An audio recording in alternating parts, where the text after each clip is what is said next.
And I'm joined now by Ann Coulter, someone I'm sure you recognize, author, speaker, television personality. Welcome to Phoenix. Thank you. It's great to be here. We got up a nice day for you, at least, didn't we? Well, it's a little chilly. Oh, I see. Yeah, you're expecting what, 80, 85, something like that? You have a real talent, don't you, for riling people up? I do. It's a gift. Oh, it's a gift you're calling it. When did you first realize, when you said something that somebody said, whoa, and you said, hey, I might have something here. Was it as a child? That's a good question. I mean, I suppose I should say I don't do it to rile people up. I just don't mind that they get riled up. I'm going to say what I think is true, and the fact that everyone is yelling at me is not going to make me back down or change my mind. So you believe the things that you're saying here, all yes. these things. Okay, good. So let's go over a couple.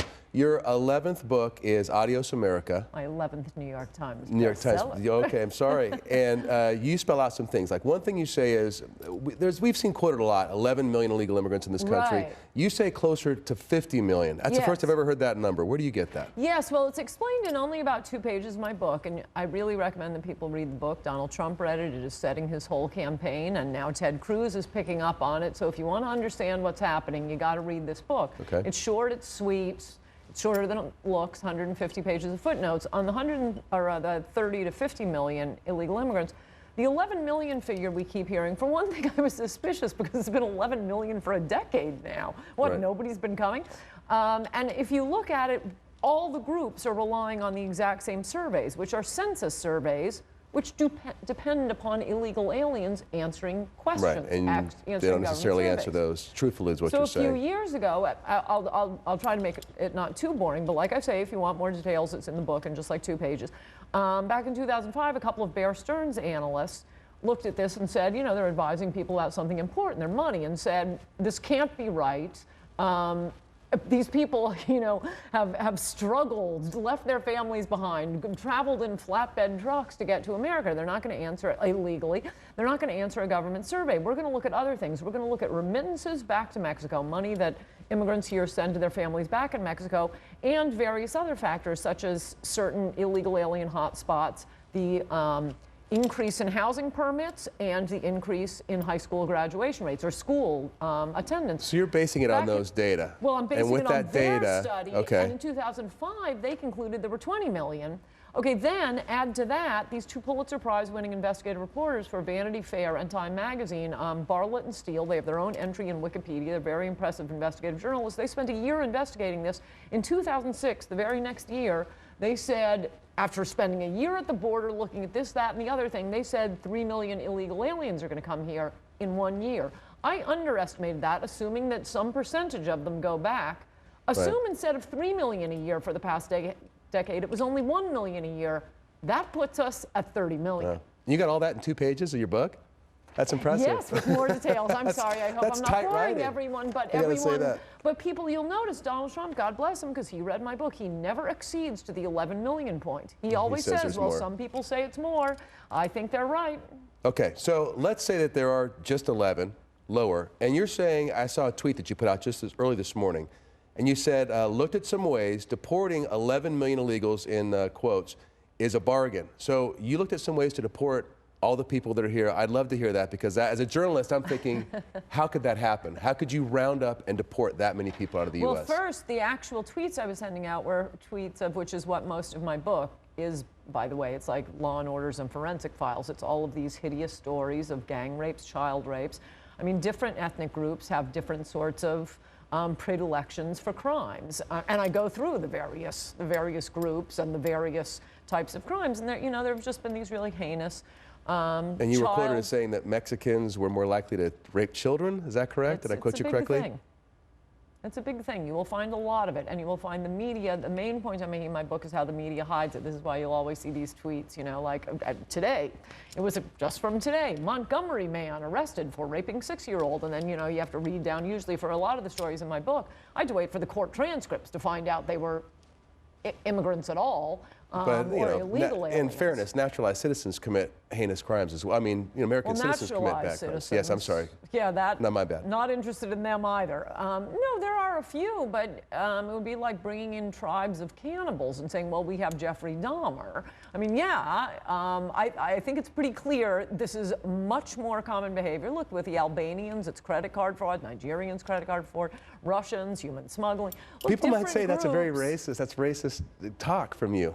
No? Because you're basically saying this race of people or this nationality of people commit these types of crimes. Well, a predilection, yeah. And look, the point is, if you're going to be bringing, you think honor killings? Do we have honor killings in this country? Clitorectomies? Of course, cultures are bringing in different behaviors. And the point is, we are used to dealing with certain types of crimes. Look, all of the credit card scams, none of these are committed by the Medicare frauds. I have a page of the Medicare and Medicaid frauds. You will not find an American name in there, and the paragraph goes on for 2 pages. Well, let me ask you again. That was from 1 month, February 2014. My point We're kind of meandering around. No, but let me just get to the point here. America isn't prepared to deal with different kinds of crimes. We're used to dealing with certain sorts of crimes. And when you add up the cost, to get to your question, why deporting? Not why, how. I'd love to know how. But that isn't what I was tweeting about. So I'll get back to your question. But what the tweet was, it's a bargain to deport, whether it's 11 million or more likely 50 million. The costs, in welfare costs, immigrants, both legal and illegal, far more likely to be accepting welfare. How do you count the cost of the facial reconstruction surgeries, of the girls who've been raped at 6 years old, that the families destroyed by people murdered? For every immigrant criminal, that it just creates wave upon wave of destruction. How do you add up the money for that, for the English as a second language instruction, for the schools, for the hospitals? I mean, you could make some estimates, but with the media and the government hiding immigrant crimes, it would be hard to get a definite We don't number. hide it here. We report it here. I salute on you Fox for that. and Phoenix. I salute you. And we It's also very, report citizen crime. well, everybody reports citizen crime. The way most newspapers, and it's described in my book, I mean, it mostly is an attack on the media and the government for hiding it. And it's, I mean, I've never been told to hide anything I have in a series 25 of chapters years in this business. Titled Spot. No, I'm not accusing. No, I'm just saying, I hear that a lot. It's funny on Facebook too. You. You guys suppress this. Nobody's ever in my entire career told me to suppress anything, and frankly, I wouldn't do it if I was told to. No, I think that's great. So let me ask you really quickly, because we're running out of time. How would you deport all these people? How would you deport all the as for the illegals? how, yes. As God bless Donald Trump, he mentioned it. Dwight Eisenhower didn't. We're using 1950s technology. I mean, everyone acts like, for one thing, there's a time limit.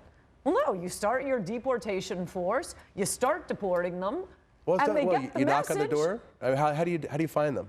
Look up Dwight Eisenhower's. It was called Operation Wetback. He started at the border. The troops moved north. They knew the businesses and they knew the homes. They went in. They deported them. And by the way, Donald Trump, I mean, he's right. Yeah, you should go after the criminals. I'd go after the law-abiding ones to send the message. Law-abiding. They're not law-abiding if they're illegal immigrants. They get the message. And then you do what Mitt Romney was saying. Enforce E-Verify. Make sure only Americans can get jobs.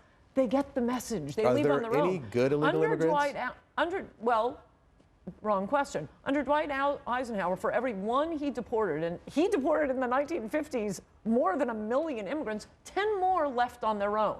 I think they'll get the message. Are there any good illegal immigrants or immigrants?